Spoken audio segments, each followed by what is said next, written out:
Wayne Bennett doesn't get challenged. Do you know what made me laugh as well? It took me back to 2004, and I see up there, and this is exactly the Wayne Bennett. When New Zealand beat him 24-0 at Allen Road, Wayne Bennett says, "I don't read criticism because it doesn't help me, so that's why I don't do it." I tell you what, he does read criticism because you know why? After that defeat there, when he went back to Australia, he sneaked through the back door. So again, so again from there, but. As I've mentioned here, nobody challenges Wayne Bennett. If anybody says they do, no they don't, because they all just are in awe of him. For what? Yes, and I totally agree with Mark Wilson, he's had his sell-by date. He's had his sell-by date and he's gone. My question is, again here now, right? Peacock, Sinfield, Schoolthorpe, ex-national captains. Anderson and Wellens, all national, international quality players. The five of them. What role are they playing?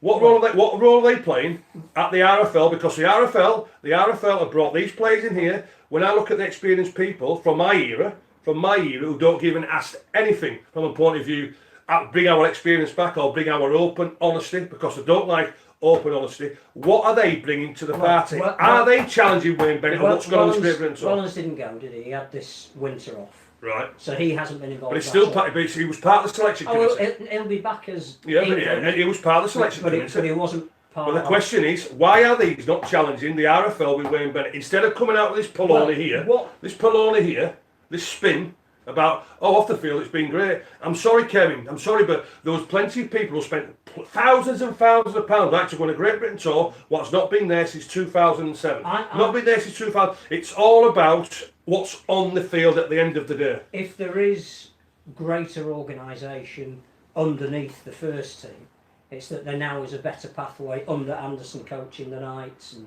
And, really? Well, apparently. Really? Right, I'll ask you a question.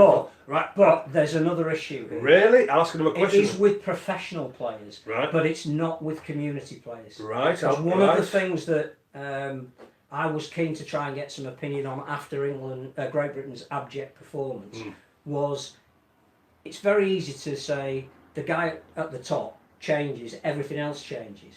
Guy at the top changes, some things will change, but structural issues won't change.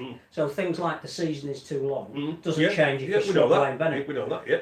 But I thought that's not Wayne Bennett's fault. It's our structure. The two answers that came back that I found absolutely staggering was for some people who represented the North West Counties League and were saying, we don't have any say really in the development of players anymore. We feel cut adrift. And you're going, whoa, hang on a minute.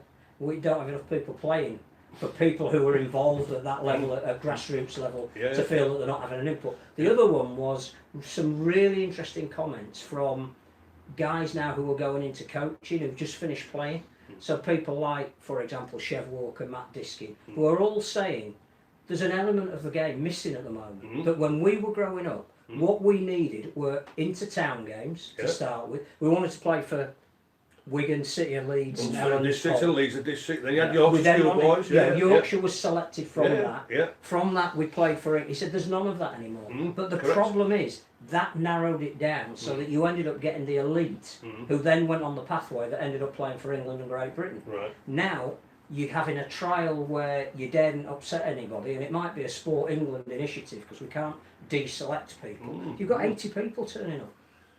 Well, 80 people are not going to give you the cream that you need to then take on to... That something is seriously wrong at structural level. Absolutely. If people like Chev Walker and Matt Diskin, who've been involved in it and are now moving up the coach, are saying, we haven't got the talent to work with because the structure is that because of the scholarship then, where kids are not allowed to play for the club? I was doing Brig House Rangers presentation luncheon yesterday, right? And... From Wakefield, they've got a few of their players, right? And they're not allowed to play. And for Wakefield, they might play 6 to 8 games. They're not being allowed to play. It's pathetic. It's absolutely. And that's not picking on Wakefield. No, that's not picking. It's all around the game, Mark. It's not. Yeah. No. But the press clubs are telling these young lads. Yesterday, Brighouse Rangers under 18s. They played Loughlin. I think they got beat 56-0. Loughlin turned up with 20 players. Brighouse Rangers had 11 because 5 of their players were told they couldn't play.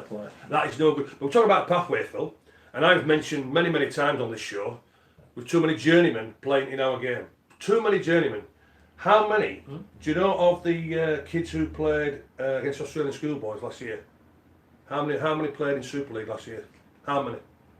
We'll talk about pathways. Well, very few, but people like Harry Newman did. People like Harry Smith got a chance at the end of the season for Wigan. Ethan Havard's got a squad number for Wigan. I think he'll play a bit more. I think there is a realisation that the very, very cream of the crop will play. My argument is we haven't got enough people coming in at the bottom, funneling through to have sufficient cream. And if you're taking it out at scholarship level and they don't make it, they're not going back to Brighouse Rangers. No, they're not, because we're losing them to the sport. You're deemed a failure. Yeah, exactly. You're deemed not good enough. Yeah. Whereas if you're playing with your mates at Brighouse or wherever it is, and you go for a trial, you get picked, great. Exactly. You know, and you get picked to play, brilliant, well done you. But at no Brighouse, shame your on first anyone. your first port of call is from Brighouse. You get picked for Wakefield, the district team.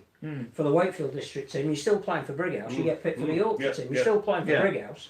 You then get picked for an England team. You're on that pathway. The scholarship is killing the community game. Well, I've said it before on this show again, and I'll repeat myself again here now. It should go back to when it was back in my day.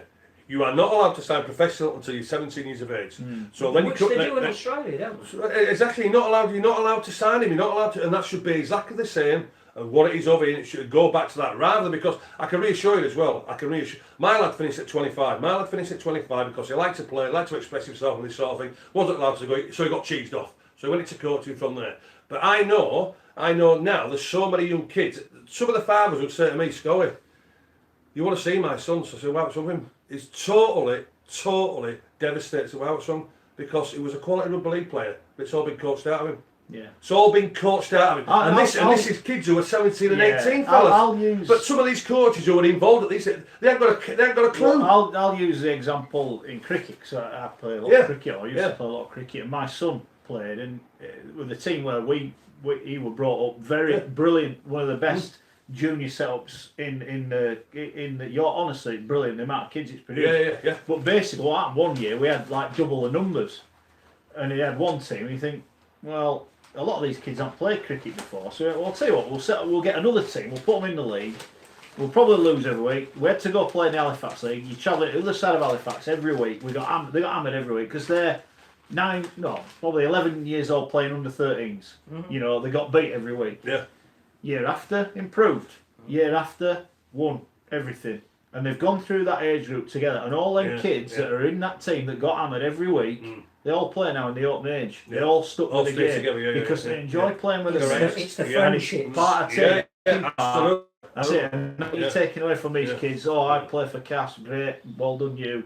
But when he don't make it, and it's a tough bloody step up. You know, it's a tough. You don't all make it. You know what I mean? No. We do. That's the thing. If he's still playing every other week for his team, he'll go back and play for his team because he's happy. But who's going to make the decision that some of the issues absolutely, deserve to be aimed at the coaches of a specific team that's underperformed, but who's going to deal with the structural issues below that?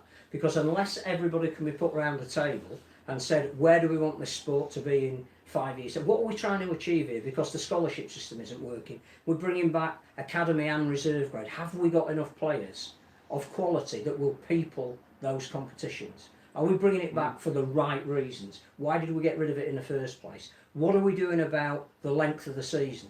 Because if we've got too many players playing too often, then all you're doing is burning them out. So that when it comes to the international level, the last tour game, they play the worst rugby.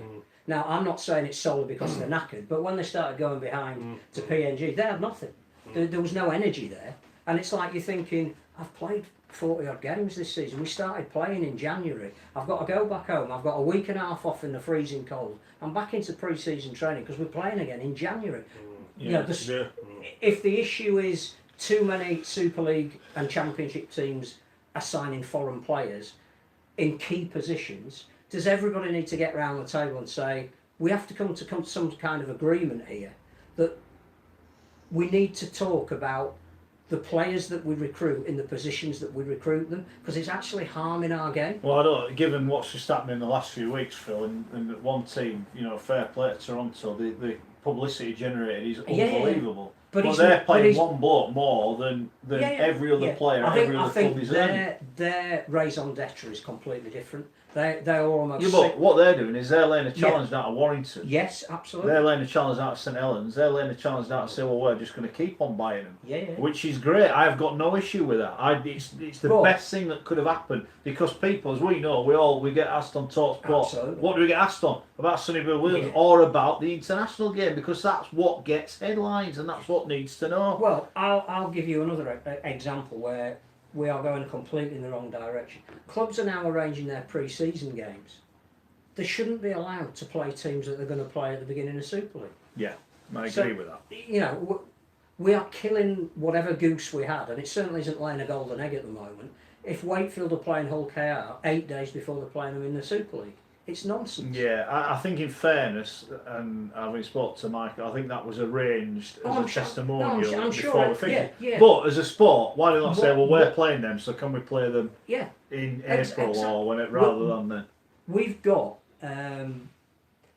to decide what we want the sport to look like, so that whoever is in charge of England / Great Britain knows exactly what they've got to work with. And at the moment, because Super League are going in one direction, the RFL are in another direction, the community games in a third direction. Yeah. Barla still exists, but I'm not really sure what influence they. I get the point. Got to pull I agree. together. I completely agree, and I think the biggest factor in the way of that is that Super League is going one way and the Rugby League is going the other.